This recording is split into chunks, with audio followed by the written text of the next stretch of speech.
So welcome to the Solo Shark Tank session, which is by far the most exciting part of the day, at least for me. I don't know about you. I hope you had a fantastic networking break. So just a bit of history behind the Solo Shark Tank. It was created by Access Power, a team of Access Power and FMO, and this is actually the second year they're doing the competition. Last year was the first time it was launched, and we'll be hearing a bit later in this segment from the winner of that particular pitch. And the idea behind it is that it's a $100,000 prize award that goes to a developer towards project development costs for a really fantastic and innovative project.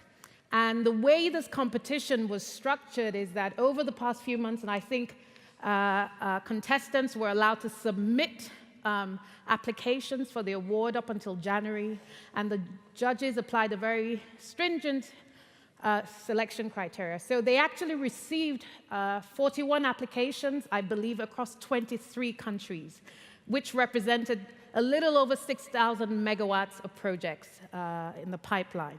And just some interesting trivia, the highest number of shortlisted candidates came from Nigeria, I believe, which had 5 applicants. But the projects themselves were actually from Asia, Latin America, and Africa. And part of the selection criteria that will be applied tonight is there's 5 key things to bear in mind. So the judges would be looking at technical merit, commercial merit, the business model innovation, the social impact, and the motivation behind the project. So one of the things we also wanted to do, just to sort of get everyone going, we're going to do a poll. So I would ask you again to whip out your smartphones and your iPads and your iPhones and every other thing, and go to Slido. And the question we actually want to ask in this particular instance is the reason you think entrepreneurs struggle to raise funding. I think that's the way the poll is framed. So the question is, what is the most likely reason solar entrepreneurs struggle to raise funding for their ideas or projects? And I think we have a word cloud function for that. I don't know if we can have that up on the screen yet.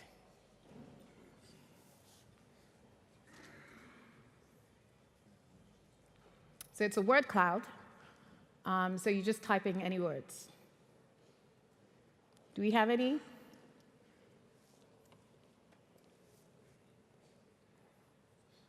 Maybe we need to give people enough time. So whilst you're still voting, just another piece of information. The winner of this pitch will actually qualify for something called the 2018 Access Co-Development Facility, the ACF, which is a $7 million co-development platform for renewable energy projects. So that's another major incentive. I don't know if the developers knew that beforehand, but that should give them additional boost in their pitches. So here we go. Risk, lack, track record, knowledge, track record, lack. Okay, so I'm wondering what that lack is. Lack of track record. Okay, so I see. I missed the off there. So lack of track record and knowledge. I think that's really actually very interesting. And then we have credit risk and other things. And I'm sure the judges will also take some of this into account as well as they make their deliberations later in the program.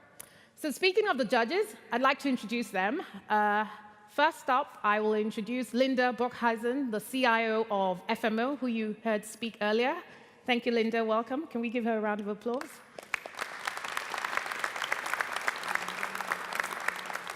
And then sitting to her right, we have Vahid Futuhi, who is the Managing Director for Project Origination at Access Power, who are also one of the co-partners on this initiative. Welcome, Vahid. Thank you.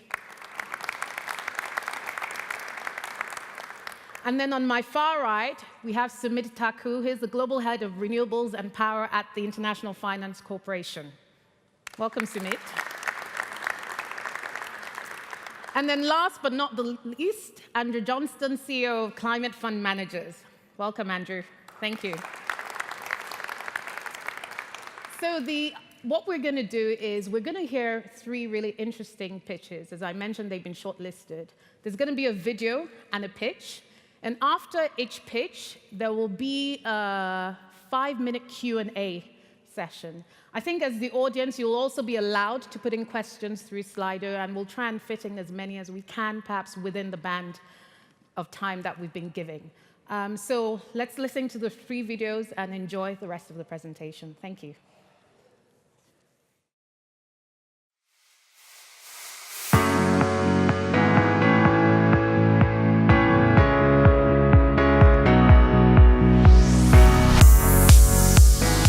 My name is Rajkumar Thapa. I am the founder, CEO of First Solar Developers Nepal Private Limited, which plans to build Nepal's first 10 megawatt grid-tied solar project.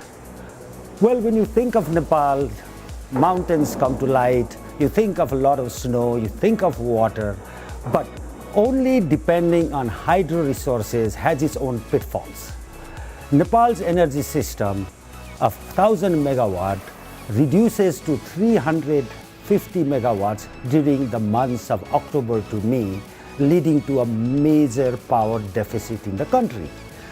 To create a balance between the supply and demand, we import large amounts of fossil fuel as well as electricity from India, spending approximately $1.5 billion annually. And if the situation does not improve, we will continue to spend larger amounts of money, which will crowd out a lot of resources that is required for social and economic activities in the country. If solar is integrated with hydropower, or there is an energy mix between solar and hydropower, solar peaks during the months of October to May would provide the supplemental energy which the hydropower lose, and putting this together, we can have a complete managed energy system. One project will lead to other projects being built, and larger number of projects means we can curtail our trade deficit of India, we can cut down the deficit of energy we have in the country, we can then convert our cars into electrical cars, we can have the buses, electrical buses, all the homes in Nepal will be using Nepal needs to be energy independent. We call upon the jury to provide us this funding required to upstart the project because, number one, it would help Nepal expedite solar power installation. Number two, it would allow us to reduce our trade deficit with India. Number three, it increases job opportunities within the country. Number four, it makes Nepal energy independent in the long run. And that is why I want to thank you for giving me this opportunity to come here and share something about our project in Nepal. Thank you very much.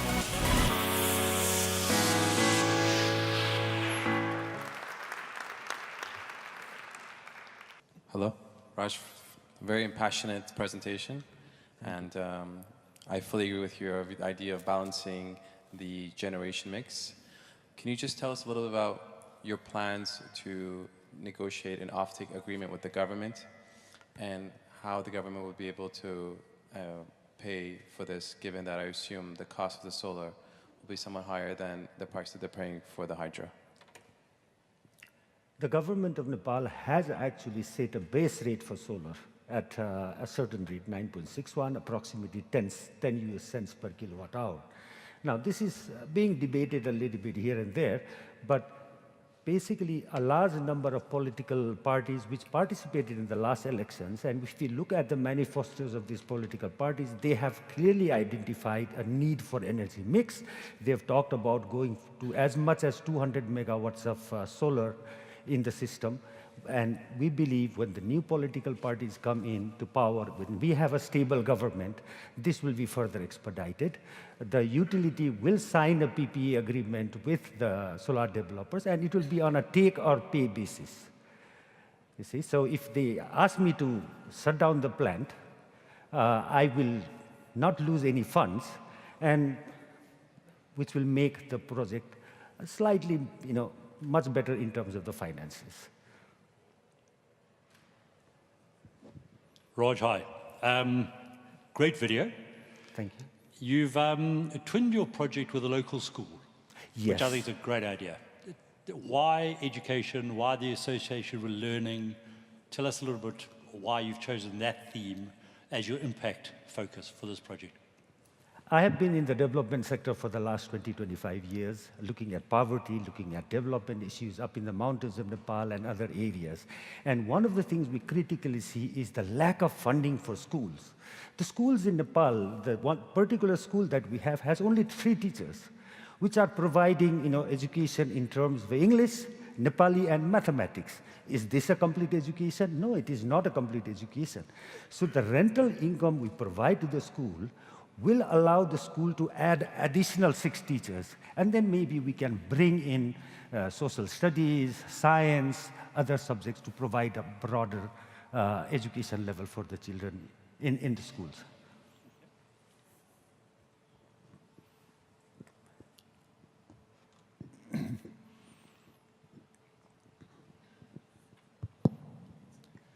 Raj, again, a fantastic presentation. You mentioned you've been in the development area for a number of years. Is this your first entrepreneurial effort, or have you been doing other entrepreneurial things before? I've been in the solar sector for the last 10 years. Prior to that, I was in different capacities, working as a development expert. 2006, when Nepal moved into a massive energy crisis, we thought of starting something by introducing solar on a commercial basis in Nepal. But it has taken us 10 years to come to a stage when we can really think about going for a utility-scale solar power. Before that, it was backup solutions, 30 kilowatts, 40 kilowatts, all the way up to 140 kilowatts as well. But those are very expensive options. And I believe solar is something that can be designed to fulfill the needs of the poorest of the poor as well as the richest of the rich, because small systems providing 2 lights to a small home in the village, to utility scale providing energy to the industries in the country. Thank you very much for the inspiring presentation. I like the link to schools and education. Can you tell how scalable this model is? The schools in Nepal have land. And this was land that was handed over to the schools around 10 years ago when the government imposed a land ceiling. Now, usually this land is not used for agriculture. They are disassociated from the school, and these people just give the land to the school for, because they had something, basically something they could not keep. And the school was given this land. Now, when you look at large areas of Nepal, the land that is actually available is land from schools. There is other land available. Now, if we buy land, it is going to be unsustainable. The price of land is just too high to make solar bankable. But if we can rent, then we can link our rental income with the school as well as make solar slightly much better in terms of the finance and bankable.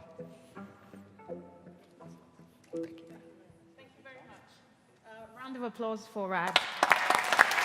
Thank you. So we're now going to hear the second video presentation.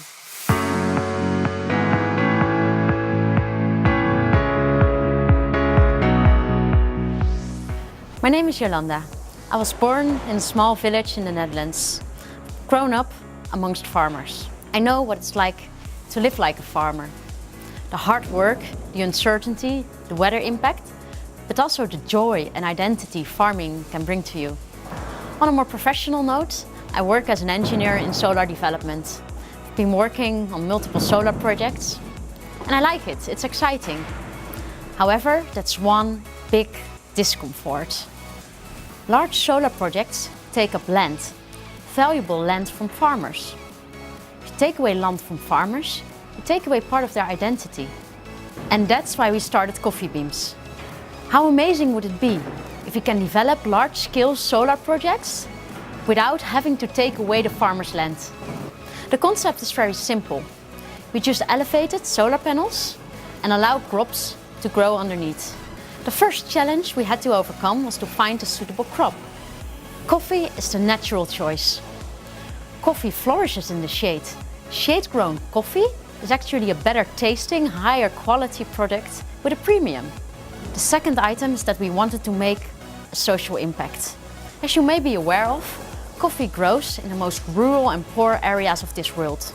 By combining solar and coffee, we provide sustainable energy and an additional revenue stream to the farmers in the areas where it's needed most. Third, there's an upside.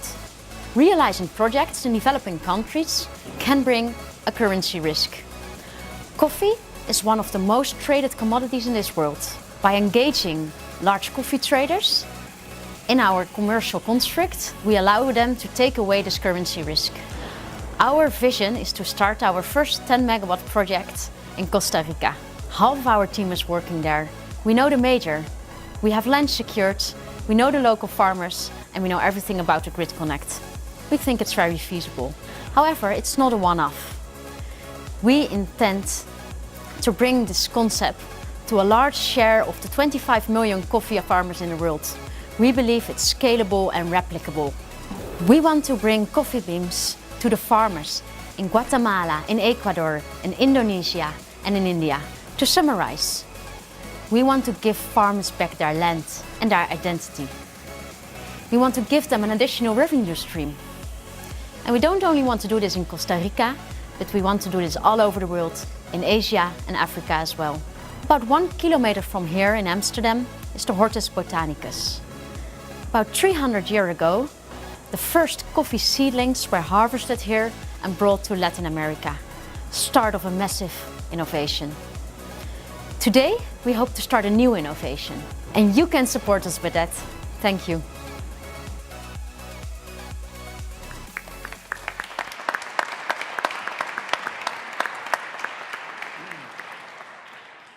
So I'm not Yolanda.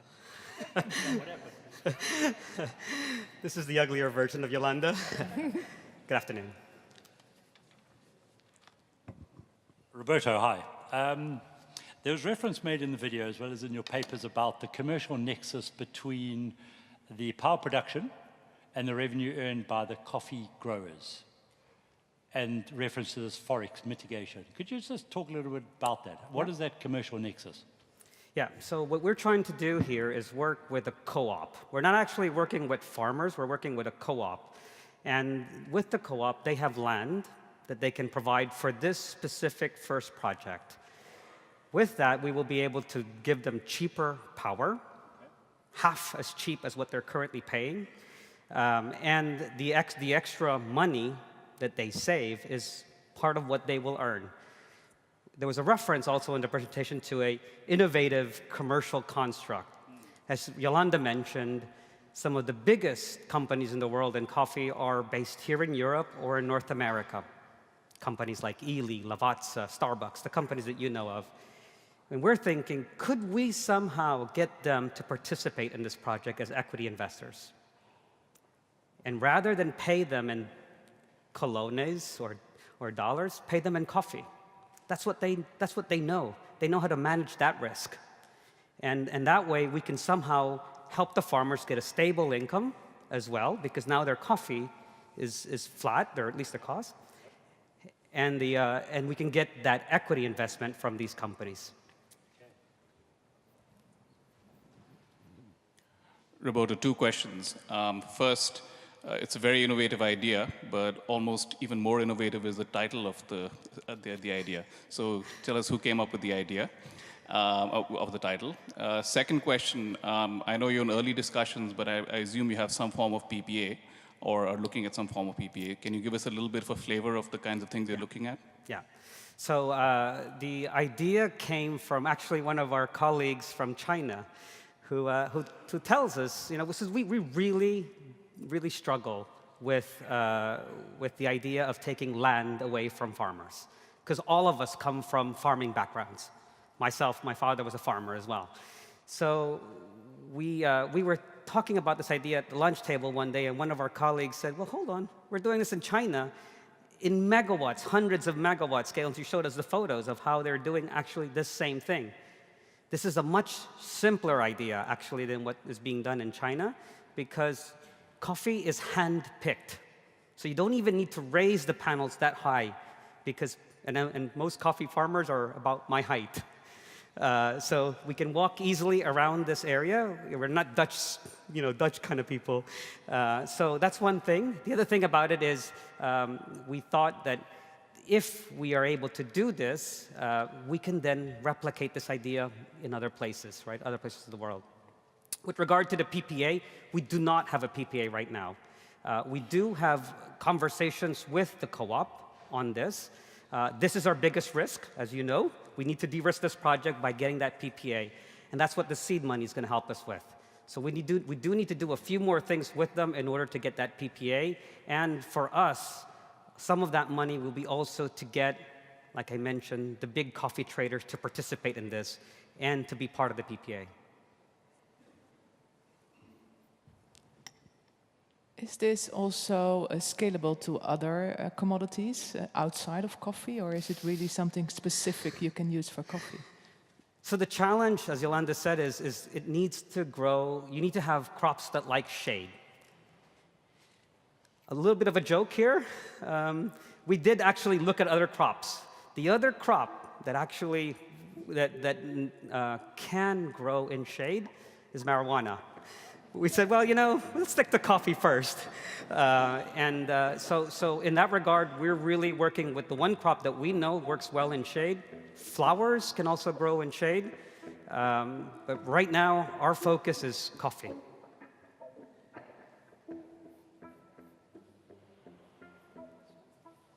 Right, I think that's it. We don't have any questions from the audience. Thank you very much for the Thank you. presentation, Roberto. Thank you. And last but not least, the final project video. Thank you.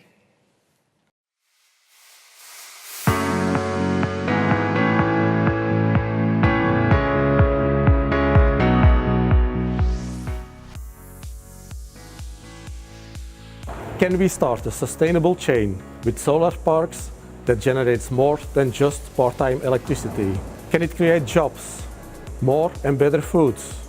I discovered, yes, we can. I decided, yes, I will.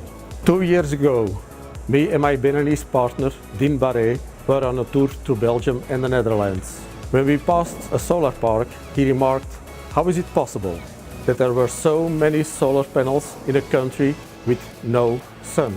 And it hit us, because the real question was, how is it possible that there were no solar panels in a country with so much sun?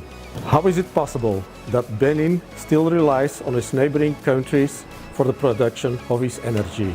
For a long time, I was looking for a project that could accelerate the change to a greener world.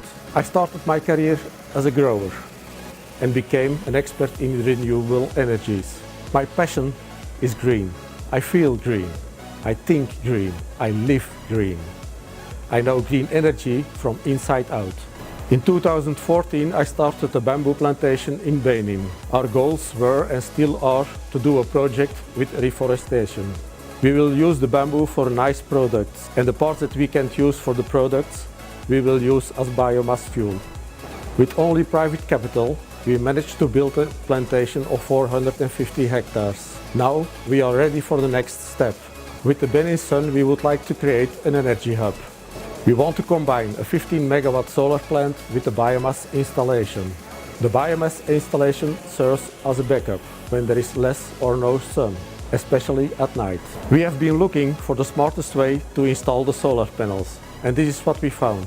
We use the solar panels as a roof on a substructure of a Dutch greenhouse, so we can create a shadow hall. A shadow hall creates the ideal conditions for the culture of vegetables, such as tomatoes, peppers and eggplants. But it doesn't stop here. By making solar the main source of energy production, we can use our biomass plant for other purposes. Instead of producing electricity, we can use the steam and heat to transform local products in more finished products with a higher value. For example, cashew nuts, a large local crop, we can peel them by steam. We can use the shells as a biomass fuel. Now they burn it on the side of the road. Benin is a country without real raw materials. They only have the sun and the land. Our solution makes optimal use of these two assets to create energy, jobs and food, making Benin less dependent on its neighbors, do reforestation and start a bio-based economy. So, can solar farms contribute to creating jobs and better food? Absolutely. We can start an endless chain of jobs and companies. And we will, hopefully with your help.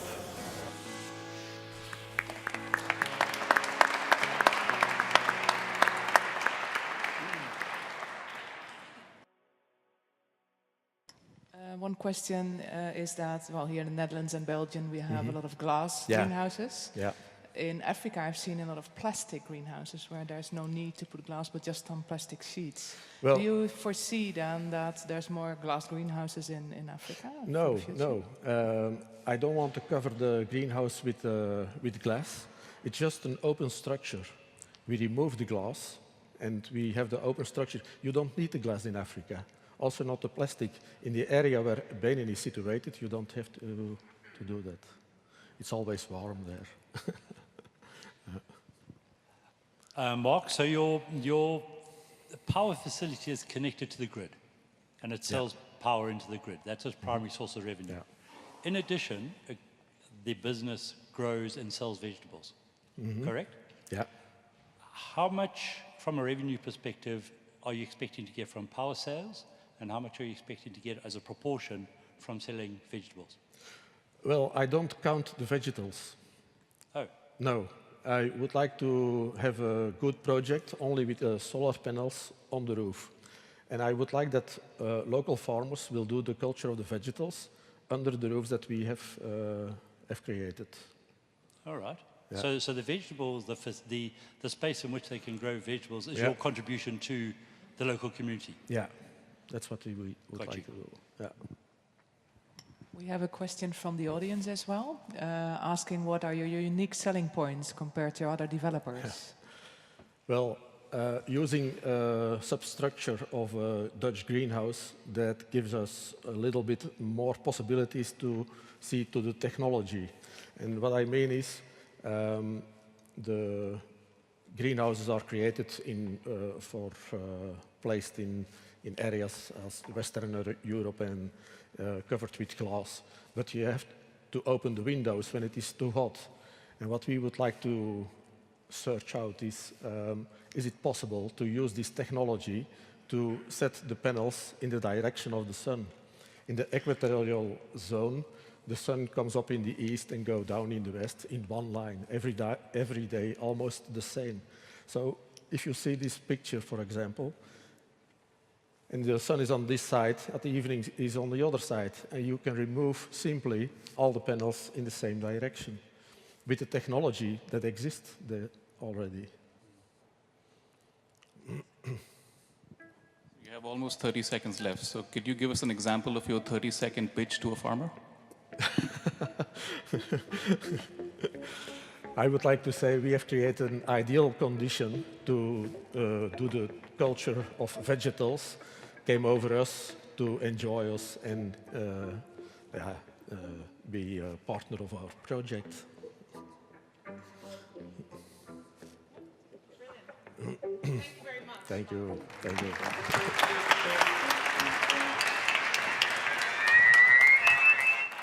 So now we've seen and heard all three pitches, and we should actually give them a round of applause because all of them stuck within the time. And also to our fantastic musicians as well. Thanks, guys. You've been really, really great. So we've seen all the three pitches, and we actually wanted now to take an audience poll. So the question we ask you is, if you were given a chance to invest in any of these projects, which would it be? So do you want to go and vote? It's just a general audience poll on Slido. If you had the opportunity to invest in any of these projects, which would it be? And whilst you're voting, the other thing we thought we would do is invite the winner of last year's pitch competition, who's actually here, Albert, to come up and tell us a bit about his experience, what he's done since, and how the $100,000 award actually helped him with his project plans. The audience thinks the coffee beans, it should actually be beams, right, from Costa Rica, 58%, followed by the Nepal project, and then the bamboo mass project in Benin. So thanks for voting. Albert, do you want to take the stage and tell us a bit about your experience? Okay.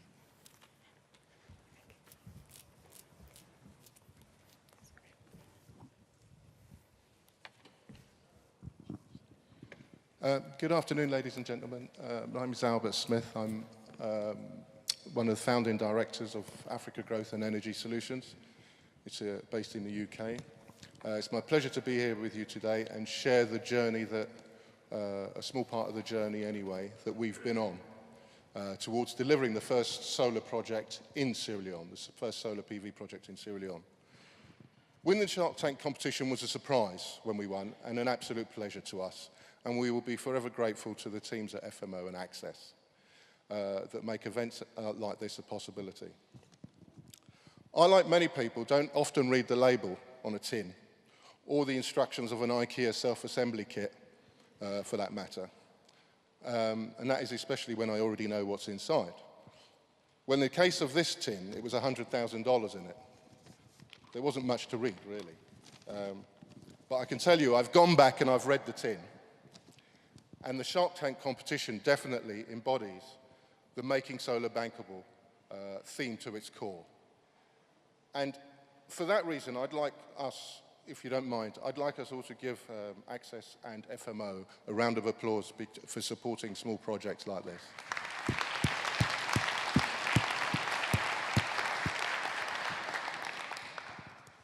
In addition to improving the bankability of the project, it's also given us an ongoing positive endorsements, as well as a confidence boost for the whole development team.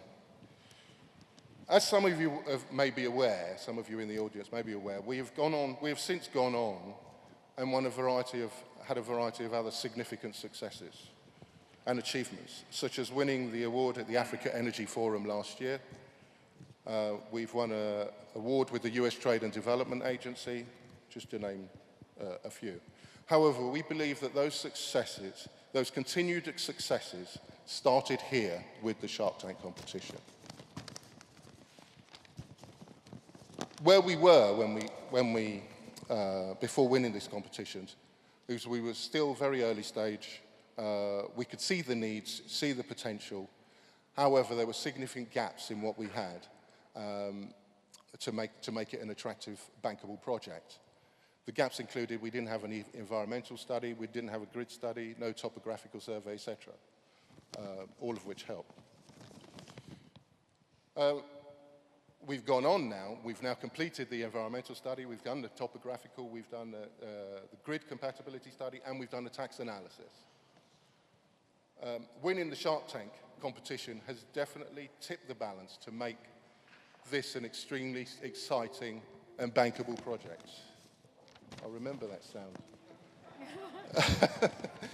Arriving at our destination, as a consequence of the significance of the impact, we now have our project financiers on board, with phase 1 being delivered, all equity, and the project is now on target to start land clearance in the next couple of weeks and full-scale construction in April 2018.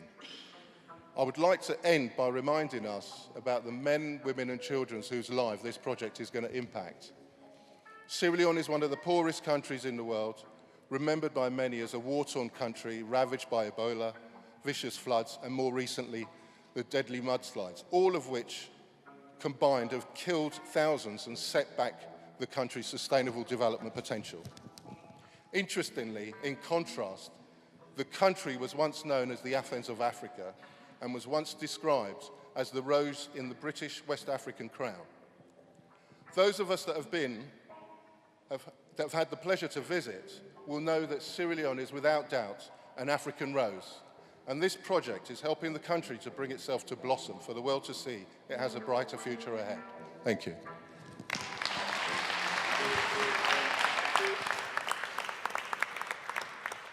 Thank you. Thanks very much, Albert. That was really useful to know. I'm sure the winner of today's competition, I'm sure we'll look forward to doing that same thing next year. And we wish you all the best with the rest of your endeavors.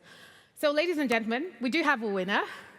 And I think there's going to be lots of people helping us with the presentation of the final check. So, first of all, another round of applause to the contestants. And also a round of applause to our judges. And as is typical of most competition shows, we're now going to go on a short commercial break. No. But I wondered whether we could do a sort of drum roll a music roll, a wind instrument, string instrument sort of roll to build up some of the excitement, right? Yeah? So, it gives me great pleasure to announce that the winner of the 2018 Solar Shark Tank pitch competition is the Bikruti Gid Tide Solar Project from Nepal.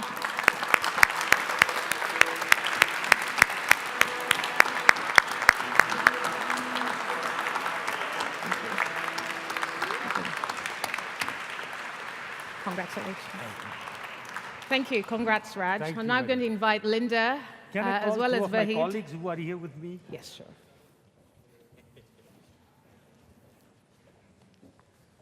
Another round of applause for them.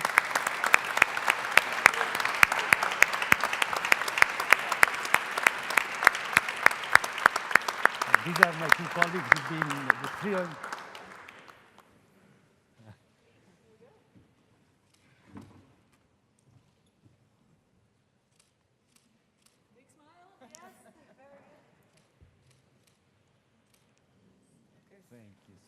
Do you want to say? Raj, do you want to say a few words? Do you just want to say a few words? Yes. I would like to thank the organizers of the Shark Tank. And one of the biggest accomplishments of winning the Shark Tank is we will be able to influence our government policy makers to genuinely create an energy mix in the country. Not only relying on hydro. I did not talk a lot about hydro, but we are a very natural, disaster-prone country. We have floods, earthquake, landslides. And there are large numbers of glacier lakes up in the mountain. And because of global warming, these lakes are slowly melting. And there are two studies, one done by the World Bank and the other by a local think tank called International Center for Integrated Mountain Development. And they say that if one of these lakes bursts and a flash flood comes into the Trans-Himalayan rivers, all our hydro projects will be damaged. So that is the severe situation that is there. And that is why we really believe this Shark Tank is going to be the first step in terms of making sure our government listens to what we are trying to tell them as well. Thank you so much. Thank you.